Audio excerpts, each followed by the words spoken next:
ପୁରୁଷଙ୍କର କାନବାଳ ସବୁ ନାରୀଙ୍କର ପସନ୍ଦ। ତେବେ ଶୁଣନ୍ତୁ କିଛି ପୁରୁଷଙ୍କର କେଉଁ ସ୍ଥାନରେ ବାଳ ଥିଲେ ଭଲ। ମନୁଷ୍ୟ ଶରୀର ଦୁଇ ପ୍ରକାର, ପୁରୁଷ ଓ ନାରୀ। ଏହି ଦୁଇ ଜାତି ଅତି ଦୁର୍ଲଭ, କାରଣ ସେଥିମଧ୍ୟରୁ ମୁଁ ପୁରୁଷଙ୍କର ଏହି କେତୋଟି ସ୍ଥାନରେ ଦେହରେ ବାଳ ଥିଲେ ଭଲ। ସେହି ସ୍ଥାନଗୁଡ଼ିକ ହେଉଛି, ପ୍ରଥମରେ ଯେଉଁ ପୁରୁଷମାନେ ମୁହଁରେ ଘନ କଳା ଦାଢ଼ି ଓ କଳା ମୁଚୁମୁଚୁ ପଖାଳ ତୋରାଣି ପିଆ ନିଶ ରଖିଥାନ୍ତି, ସେମାନଙ୍କୁ ନିରୋଗୀ, ସ୍ୱାସ୍ଥ୍ୟବତୀ, ସୁନ୍ଦରୀ, ବୁଦ୍ଧିମତୀ ନାରୀମାନେ ଭଲ ପାଆନ୍ତି ଓ ଖୁବ୍ ଶୀଘ୍ର ପ୍ରେମ ଫାଶରେ ପଡ଼ିଯାଆନ୍ତି। କାରଣ ଉପଯୁକ୍ତ ପୁରୁଷତ୍ୱ ପାଇଁ ଓ ଶୀଘ୍ର ମନ ଦିଅନ୍ତି। ମୁଁ ସବୁ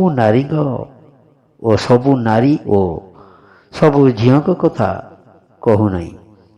ଯେଉଁ ନାରୀ ସୁନ୍ଦରୀ, ନିରୋଗୀ ହୋଇଥିବେ ସେଇମାନେ। ଦ୍ୱିତୀୟରେ, ଯେଉଁ ପୁରୁଷଙ୍କ କାନରେ ବାଳ ଉଠିଥାଏ ଓ ସେମାନେ ଚନ୍ଦା ହୋଇଥିବେ, ତାହେଲେ ଜାଣିବେ ସେହି ପୁରୁଷ ଭାଗ୍ୟବାନ, ଲକ୍ଷ୍ମୀବାନ, ସତ୍ୟବାନ, ଶକ୍ତିବନ୍ତ, ଧନବାନ, ବିଚକ୍ଷଣ, ବୁଦ୍ଧିମାନ।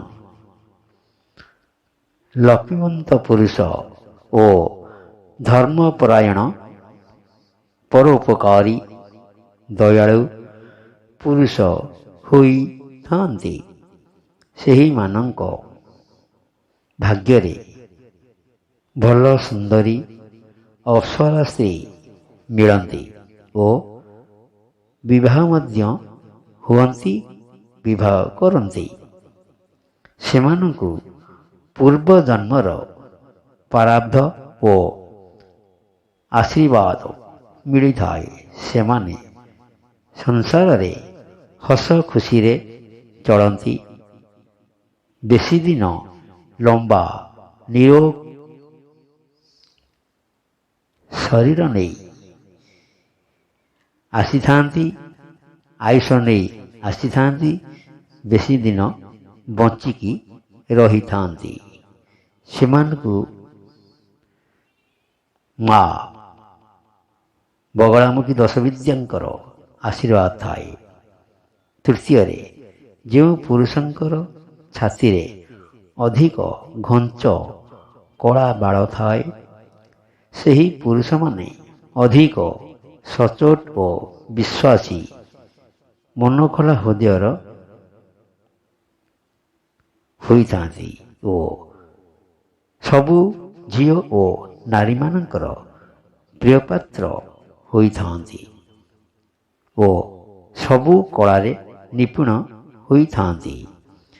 ଏମିତି ଭାଗ୍ୟବାନ ପୁରୁଷ ଯେଉଁ ନାରୀଙ୍କ ଭାଗ୍ୟରେ ମିଳିଥାଏ ବା ବିବାହ କରିଥାନ୍ତି, ସେହି ନାରୀମାନେ ଐଶ୍ୱଲକ୍ଷଣୀ ହୋଇଥାନ୍ତି।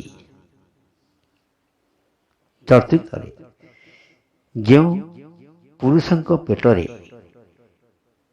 ବେଶୀ ଘନ କଳା ବାଳ ଥାଏ, ସେହି ପୁରୁଷ ସ୍ୱାଦିଷ୍ଟ, ଭୋଜନପ୍ରିୟ ଓ କାମନା ବାସନାଯୁକ୍ତ କାମଦେବ ପୁରୁଷ ସଦୃଶ୍ୟ ହୋଇଥାନ୍ତି। ସେମାନେ